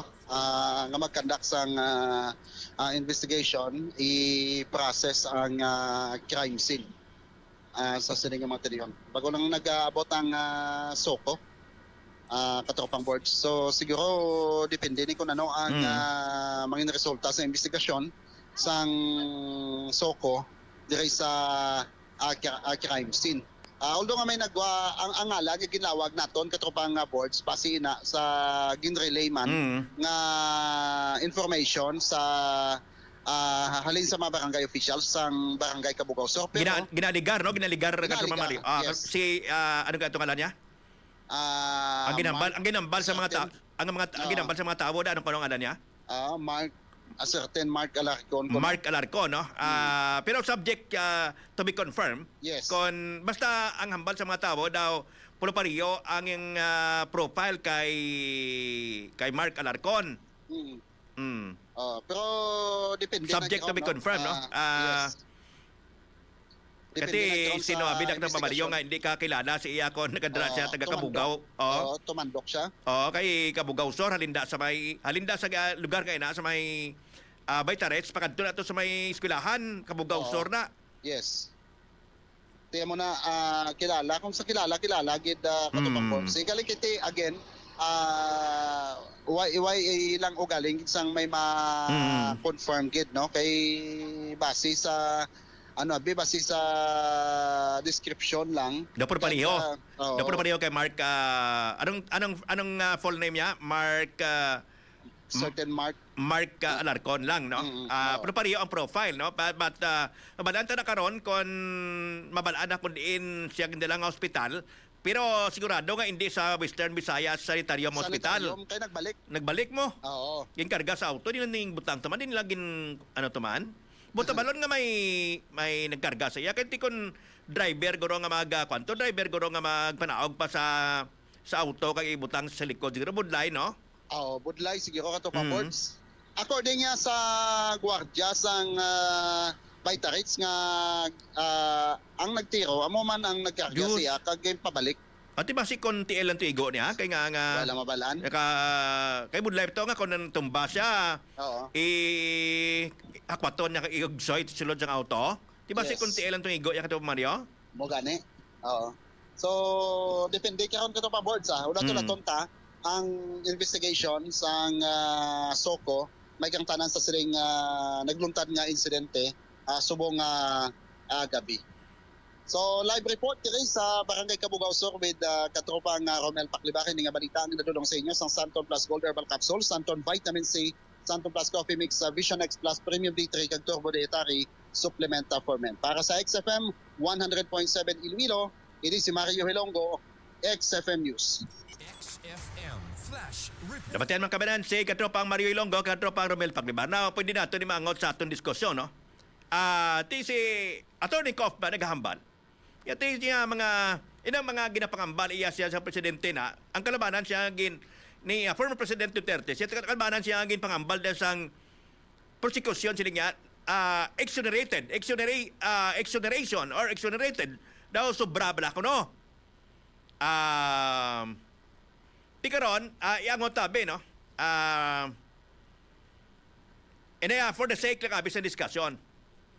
Kati amo nang hambal naton nga primineng hambal iya si Digong nga si papatayin kung bala. Amo ginakalabanan nga hambal niya. Di karon kon may kontrato abitong isa to nga gintiro da sa may Cabugao. Kay nagainaway sila parte sa ilang nga boundary. Ya dito kay mo, yari ka di ka kalapot ka diyaw. Dari mo ay, di ba? For the sake of business discussion, i-charge mo kay Digong. Ang ginapangayo ng kabinet ni Attorney Kaufman, where is your evidence? Amo na, be. But, wait for a minute. Una pa lang ini nga hearing, may takabalo basi kung may ipresentar man sila nga mga physical evidence. Makita kabalo, kaya tatlo kadlaw nimo sunod ni. Kati ang subong kun aton basahon lunsay lang ini makabeden papel ang ginbasa. Lunsay lang ini mga spekulasyon. Ngati kon suno kay Atty. Butoyan, bahaw siya kung hindi sila ma-confirm si former President Rodrigo Duterte. Kasi ang iya nga diskusyon niya daw kung wala sa confirmation base ko nung hindi ma-charge si former President Rodrigo Duterte kapag balik siya dito sa Pilipinas. Kamo nang panawagan sang kung si Attorney Kaufman pa Tatay Digong, the People's President. Bawo sila nga base kon magdugang ang power niya. Amo nang iya yang ang ginakadlukan niya mo. But sa gyapon makabanan, diri kita sugato nga, hindi kita magkiling sa piyak, diri kita anay, wala pa ni matapos. Apat pa ini o kung tatlo pa ni kadlaw ang confirmation of charges against kay former President Rodrigo Duterte. Sinambal na first pa lang ini nga, una pa lang ini adlaw. Ang kadumang adlaw ba, sweta kabalo, kung ano ang mga ebidensya kay presentar sa prosecution, kagano naman ang himo nga depensa sa mga abogado ni former President Rodrigo Duterte hasta sa tatlo kadlaw. Now, anong matabo kung hindi magtambong iabi, no? Si former President Rodrigo Duterte kasi ng confirmation of charges.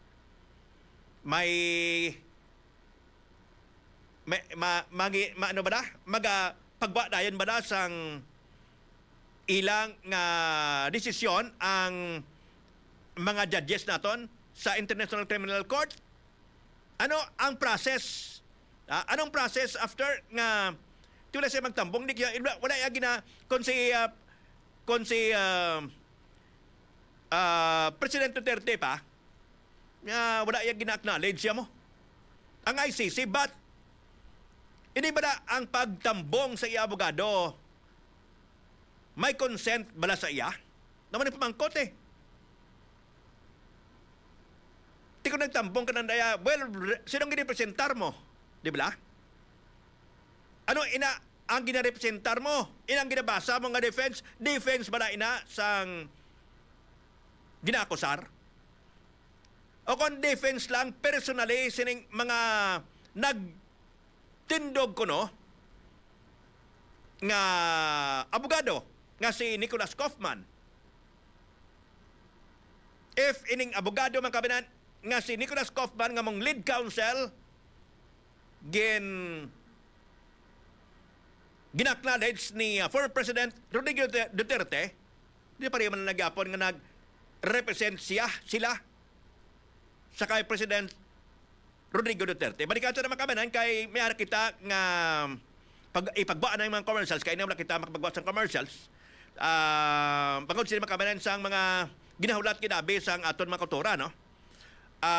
Managambal kay na sang abogado sa prosecution nga ti ginahulat ini hindi lang Pilipinas, hindi lang ini Asia kundi worldwide. Ining ginabantayan makabanan sa confirmation of charges against former President Rodrigo Duterte kag anong mga ginakusar sa iya.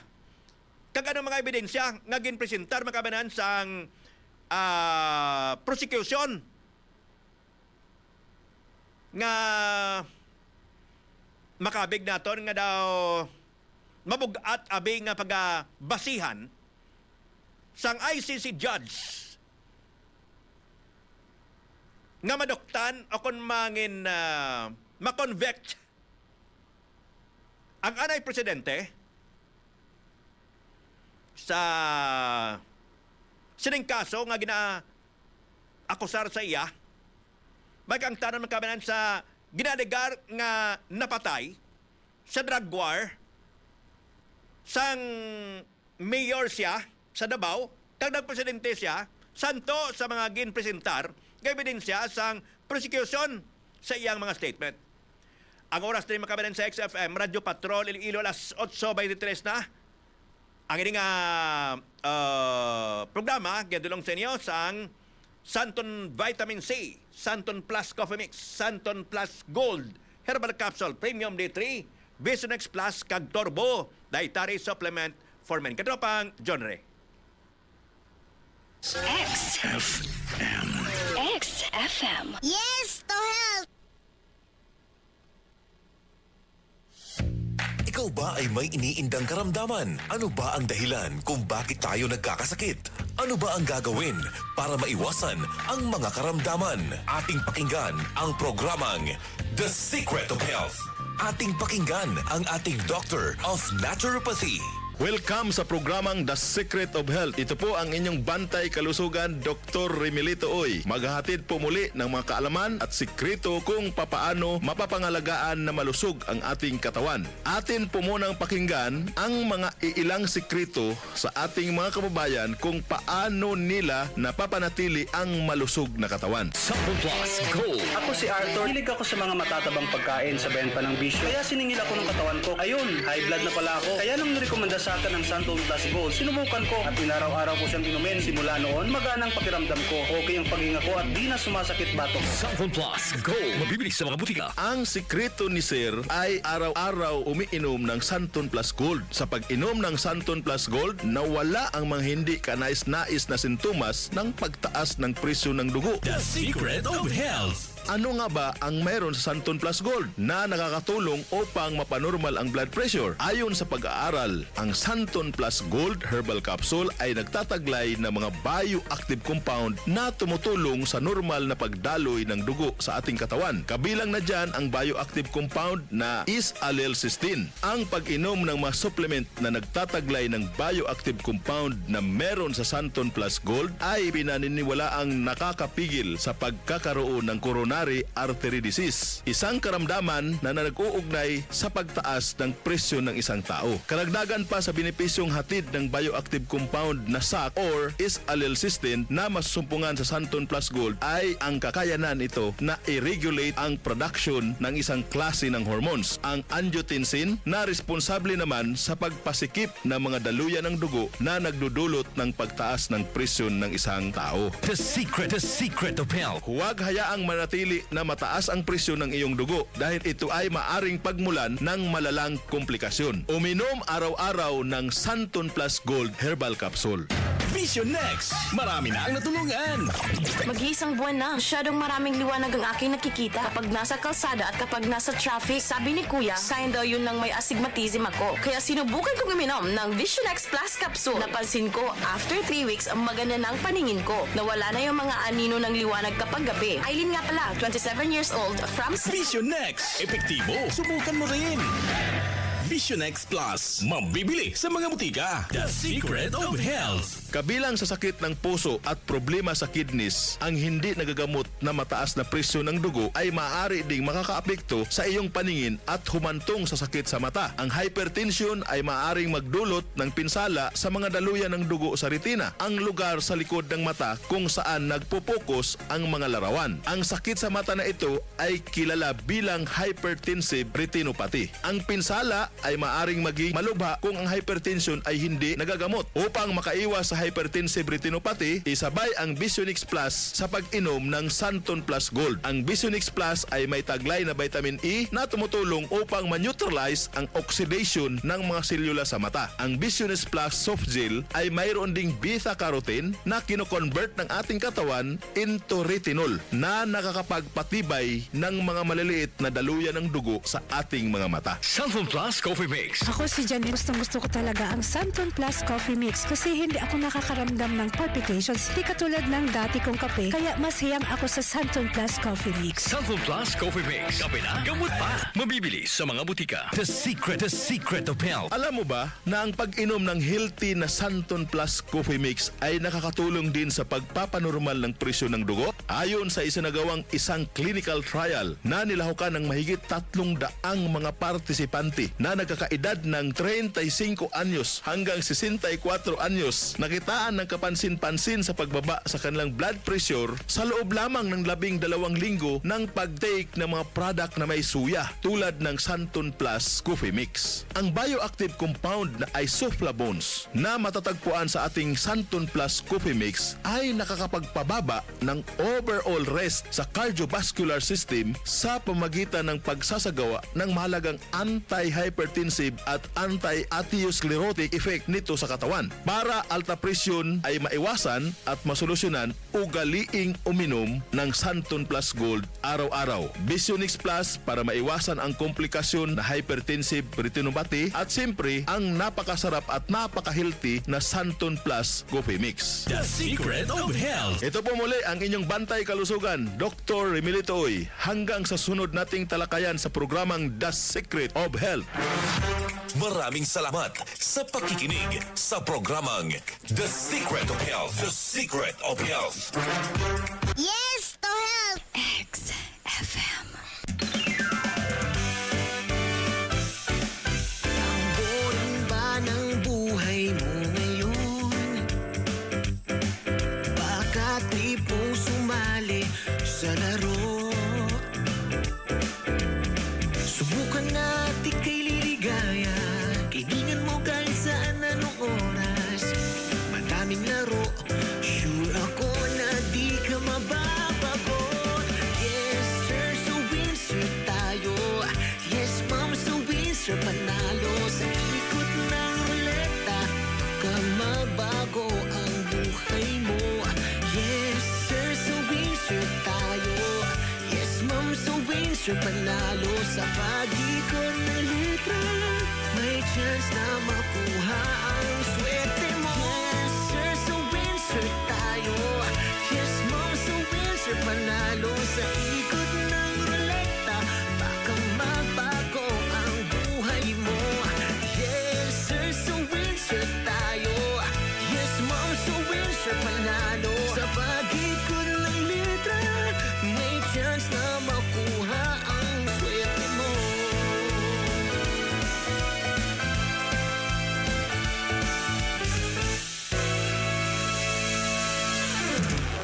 palakasin ang ating immune system araw-araw. Mag Santone Plus Gold. May taglay na bioactive compound na alisin. Nakakapigil sa pinsalang dulot ng virus pati na mga bakterya. Santone Plus Gold. Mas pinalakas, mas pinatindi. Dahil extracted na ang pagkagawa. Santone Plus Gold. Mambibili sa inyong mga suging butika. Ako si Adonis. Hirap talaga akong dumumi. Laging masakit ang tiyan. Kaya hirap din ako makatulog sa gabi. Santone Plus Gold Coffee Mix, proper diet at regular exercise ang nakatulong sa akin. Feeling healthy pa ako. Santone Plus Gold Coffee Mix, mabibili sa mga butika. Ang gusto ko sa kape, di lang puro tapang. Dapat sakto lang. Parang Santone Plus Coffee Mix. Di lang masarap, may health benefits pa. Kaya dito na tayo sa Santone Plus Coffee Mix. May kape ka na, may gamot ka pa.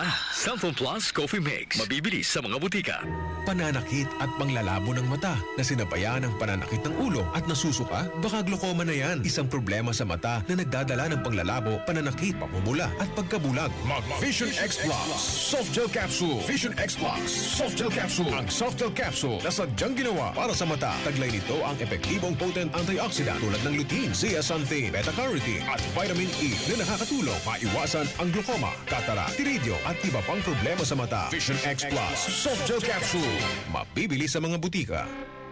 Narito na ang mas pinalakas, mas pinabisa at mas pinaepektibo na Premium D3. Ito ay nagtataglay ng high quality of vitamin D3 powered by VCO at Moringa Seed Extract. Mayamang mapagkukunan ng medium chain triglycerides na tumutulong upang kontrolin ang blood sugar sa ating katawan. Mayaman din itong mapagkukunan ng medium chain fatty acids tulad ng caproic, capralic, capric at lauric acid na siya namang responsable sa pagbibigay sa ating katawan ng enerhiya at pangunahing namamahala sa metabolismo ng glucose at lipid sa ating katawan. Premium D3, your premium partner in health. Walang gana kay misis, laging matamlay. Pare, panahon na para magbago ang buhay mo. Uminom ka ng Turbo, ang kapsula na para sa mga lalaking tigasin. May taglay ng maka, kilala sa mabilis na pagpapataas ng libido. Kaya, subukan mo. Santone Plus Herbal Soap. Ako si Kent Figueroa, taga-Antique. Ang problema ko ay dami ng pimples ko at ang lalaki pa. Matapos kong gamitin ang Santone Plus Herbal Soap, nawala ang aking mga pimples at pumuti pa yung balat ko. Santone Plus Herbal Soap. Gamit na. Santone Plus Herbal Soap. Nagapangita ka pala sa promo nga tumpak ang premyo? Ari na ang ginahulat nyo. Santone kag XFM. Libo-libong pa-premyo. Tipuna na ang ginpamakal nyo nga Santone Plus Gold, Santone Vitamin C, Santone Plus Gold Coffee Mix, kag Turbo Dietary Herbal Supplement for Men. Kay ini magahatag sa inyo sang chance sa kapagdaog sang 3,000 pesos weekly para sa aton weekly draw and more than 100,000 pesos in prizes para sa Grand Draw. Santone kag XFM. Libo-libong pa-premyo. Magpamati lang sa imo paborito nga XFM stations para sa dugang nga mga detalye. Kung mamati ka sa XFM. Sa una, sa wala pa ko nagpamati sa XFM, ginatawag nila akong agi. Kung mamati ka sa XFM. Pero subong nga nagapamati ako sa XFM, testingin nyo! Testingin nyo! Tawagan nyo ko ba lang agi? Sige! Hello? Oh? Ha? Arvel? Pang! Sungkot ko pala sa imo, dugay ka na wala katawag-tawag. Ano? 3 ka bulan na nga wala ka kabayad sa motor mo? XFM. Katropa mo! Exciting! Mga katropa, exciting!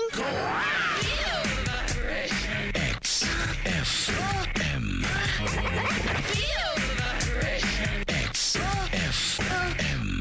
Vibration. I just feel it all the time.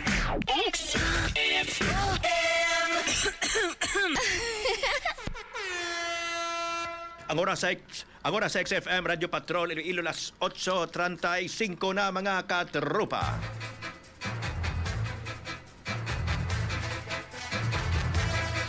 Padagka mga mati diri sa headshot sa gyapon ninyo katropa ko si katropang Phoebe Boards Tibor Morales.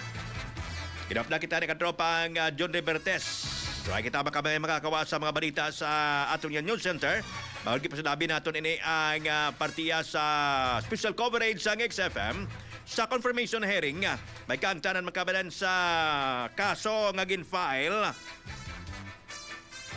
kay former President Rodrigo Duterte sa International Criminal Court ining crimes against humanity. Una pa lang ini sa 3 lamang katropa nga confirmation hearing batok ya kay former President Rodrigo Duterte ang mga kaso nga gin file ini ang crimes against humanity mga kabenan. Managugat ini sa ginaaligar mga katropa nga mga napatay ginaaligar mga kabenan nga parte sa drug war ni President Rodrigo Duterte. Ang unang mga 3 counts kontra kay Duterte may kaangtanan ni makabanan sa ginaaligar involvement niya sa as a co-perpetrator sa 19 ka murders nga natabo ini sang 2013 sa Tubtob 2016 sa inisya ang mayor sang Davao City.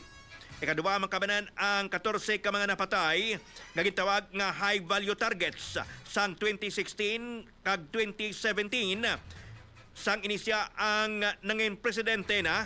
Ikatatlo nga makabanan nga charges naga cover ini sang 43 ka mga napatay nga nakomiter sa tong ginaligar nga clearance operations sa lower level accused drug users or posers sa tong 2016 Tubtob 2018. Ato ba nga ginahambal bala sang prosecution nga double barrel ang initanan nga mga akusasyon mga kabenan ang gina-deny naman sang abogado ni Duterte nga si Attorney Nicholas Kaufman nga amo makabanan ang hatag sang iyaman iya kon ang ila sini nga depensa may kaangtanan sini sa mga akusasyon batok sa kay former President Rodrigo Duterte nga ginbasa naman iya sang abogado sang defense kag abogado sang mga na biktima sang drug war ni former President Rodrigo Duterte nga si Attorney Joel Botolan o kung Botoyan. Bas may patakinaban kung anong masunod kay tatlo ini kadlaw makabanan nga confirmation hearing. Ibadaan nga si Duterte ang nanging presidente sang 2016 Tubtob 2022. Siya ang ginarestar makabanan sa Manila sang Marso kag ligadtoeg kagin dala sa Netherlands kagin detained dito sa The Hague sa 7 Ninjan Prison.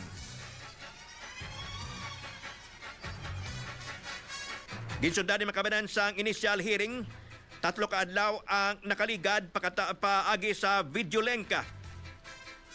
Nga naga-appear dito si Duterte nga daw kapoy.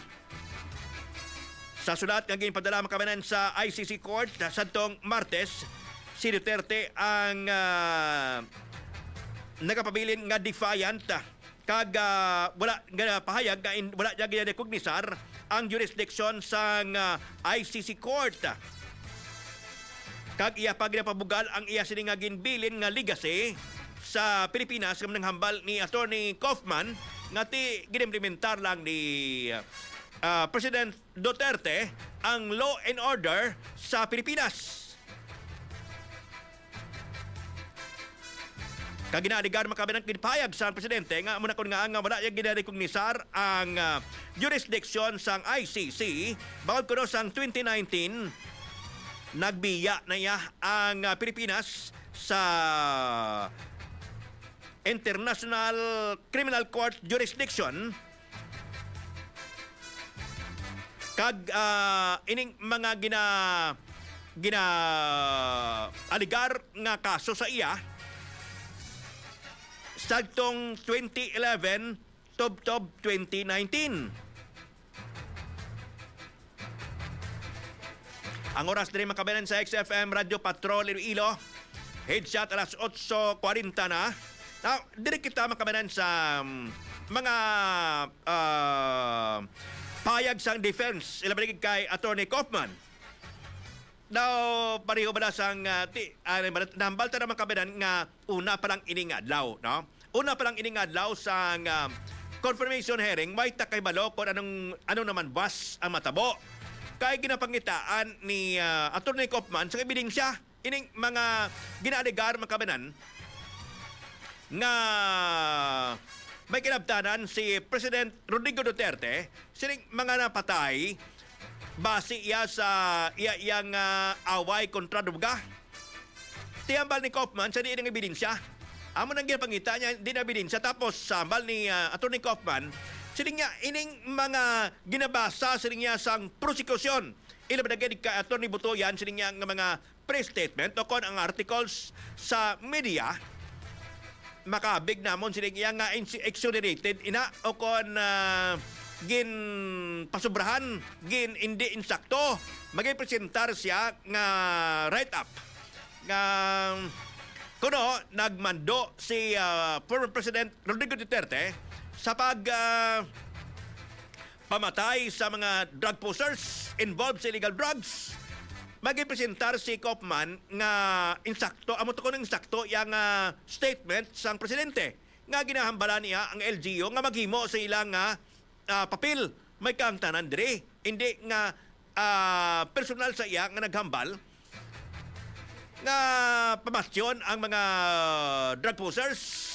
Di na kuno kabahin lang sa mga ilang ipresentar nga mga dokumento sa defense agod nga balion ini ang mga ginapangambal sang prosecution nga may kilabtanan kuno si former President Rodrigo Duterte.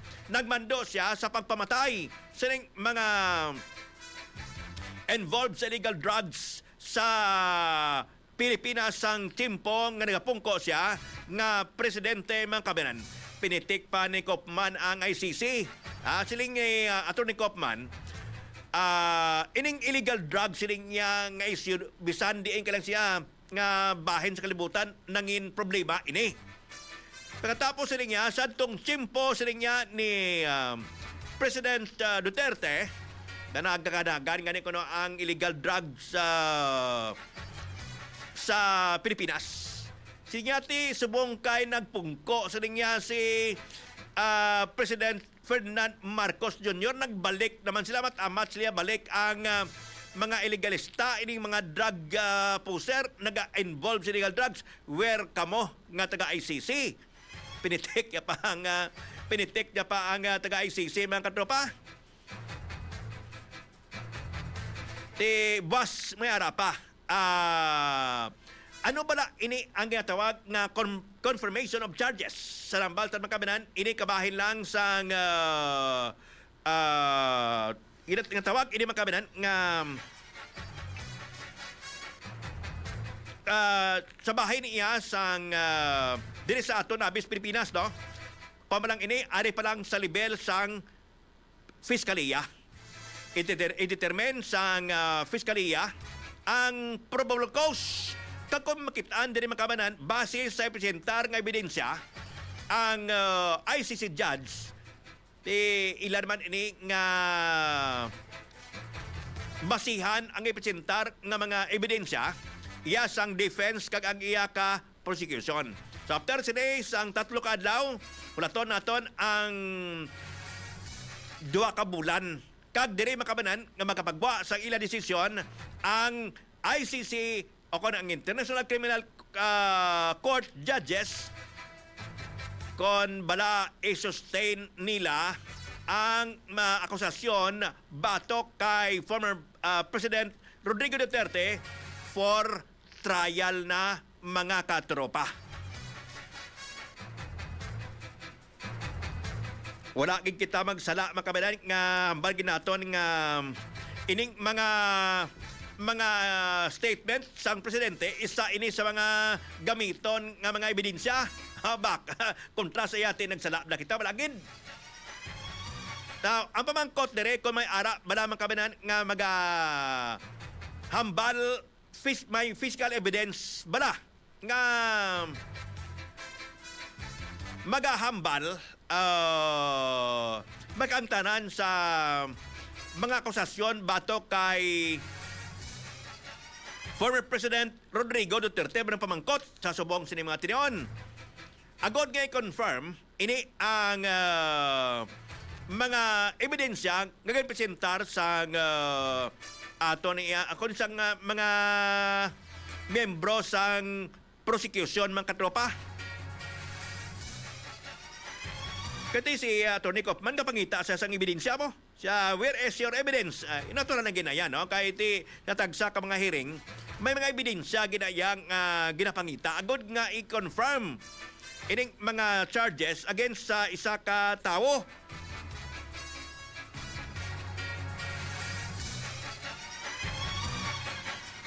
So naman kabilan sa International Criminal Court, nga ini ang confirmation, hindi pa ini iya makabig nga trial.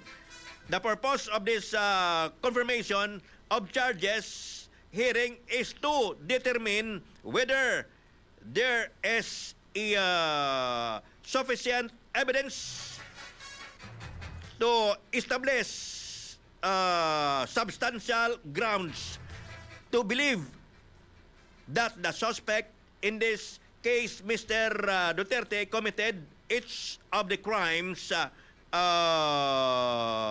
charges by the office of the prosecutor.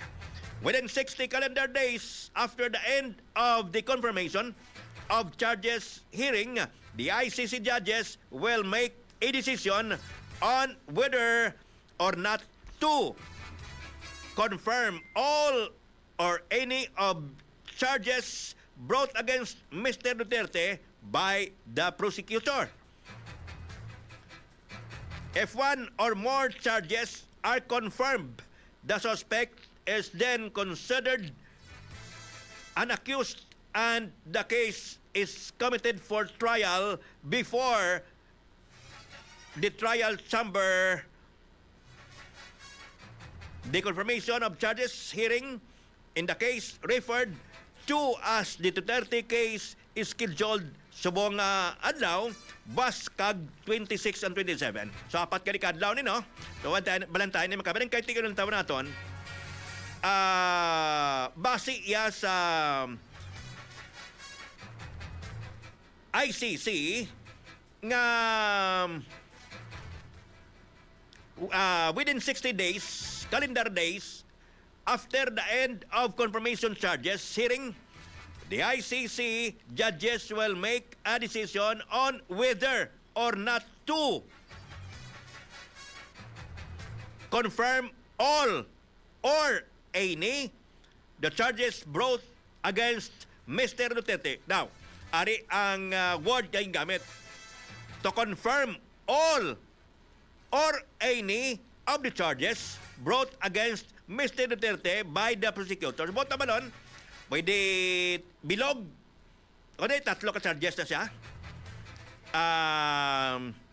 Pwede nga bilog ang kabilugan.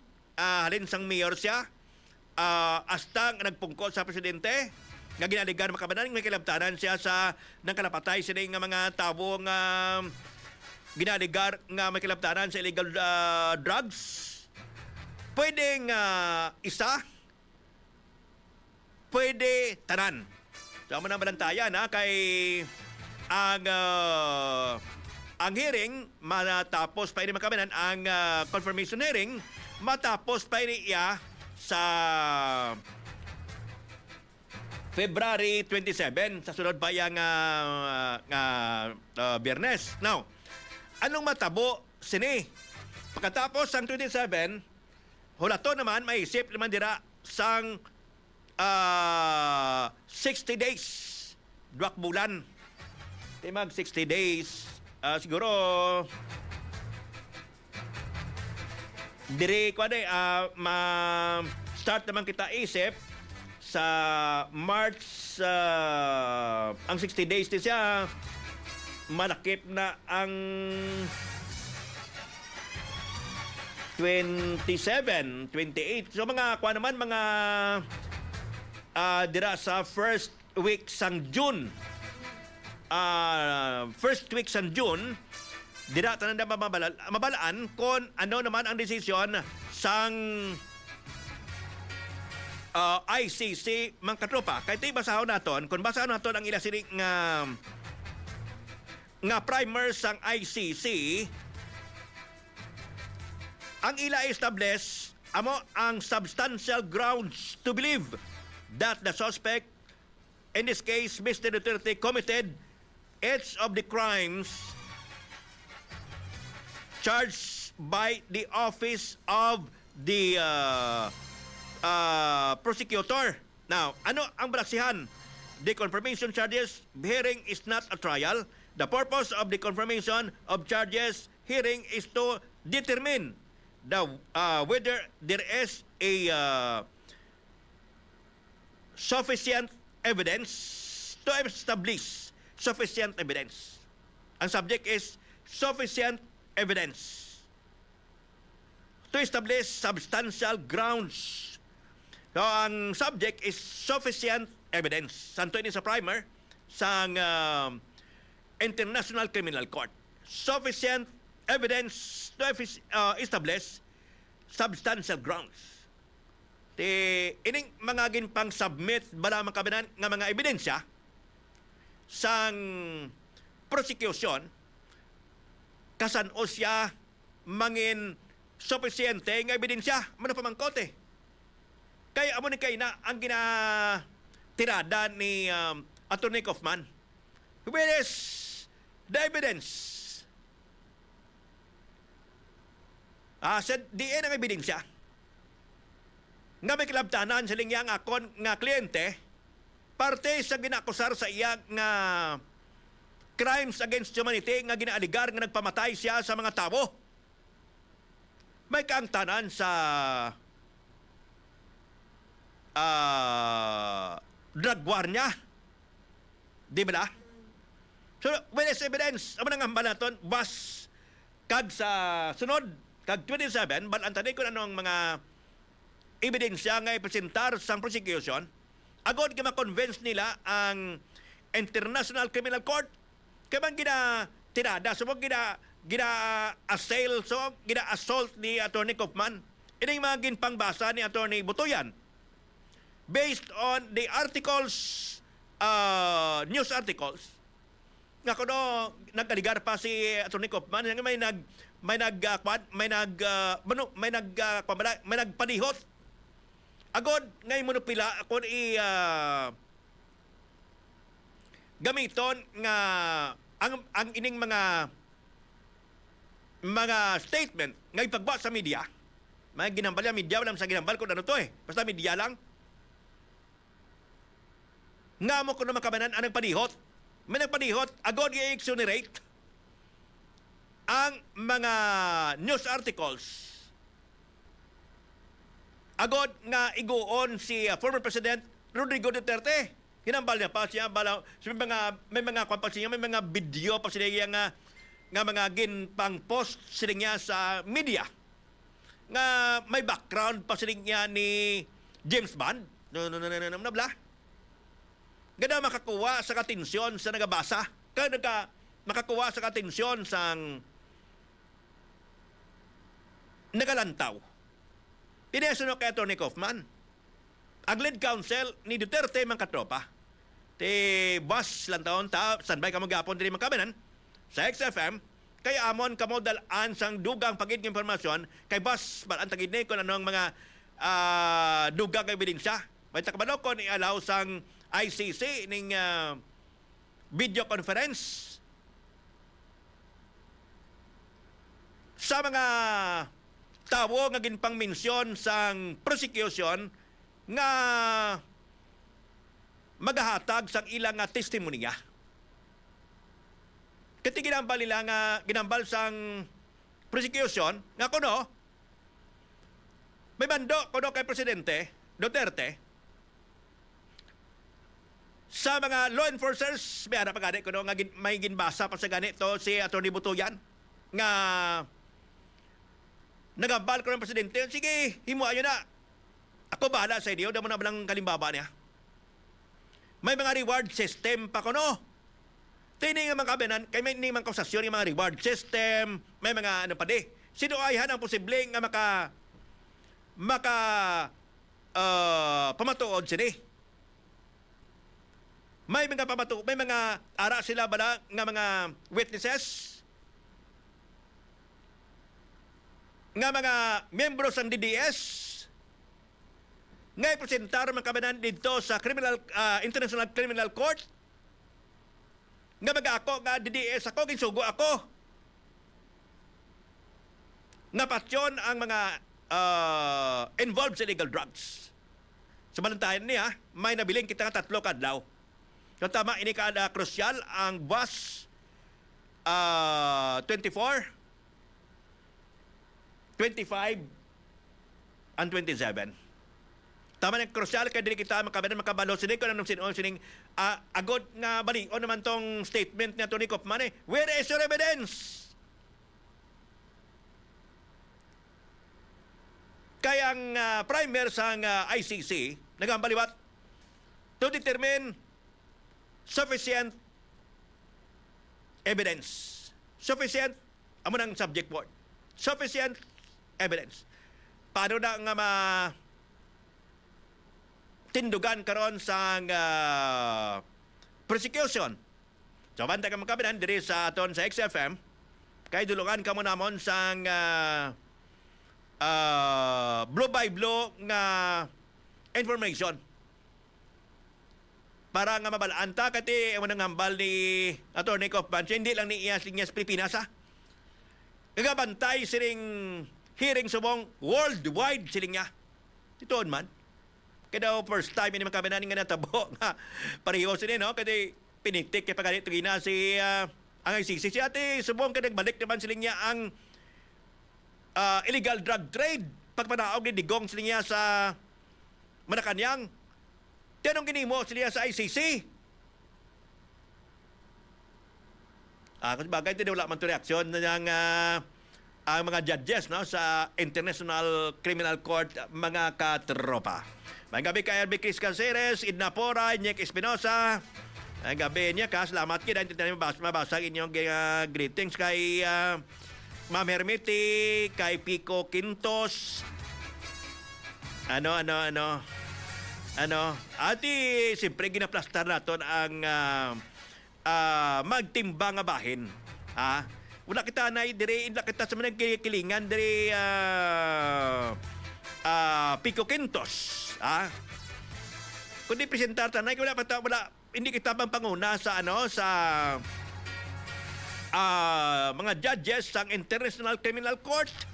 Diri kita mababase man sa mga ebidensya nga ginpresentar sang magtimbang nga bahin. Kay Apple di apta batasan, alohabweko, salamat yid. Kay Sirwen Marcowick, kay Jerry dira sa Haniway. Standby naman kabanan sa masunod programa ang head chat. Ang punpal. Dira kay Troy Tisoy.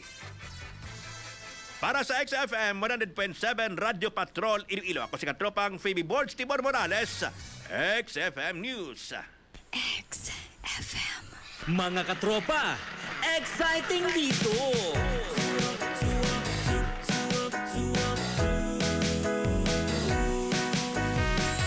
Umaga pa lang, mapapangiti ka kapag XFM na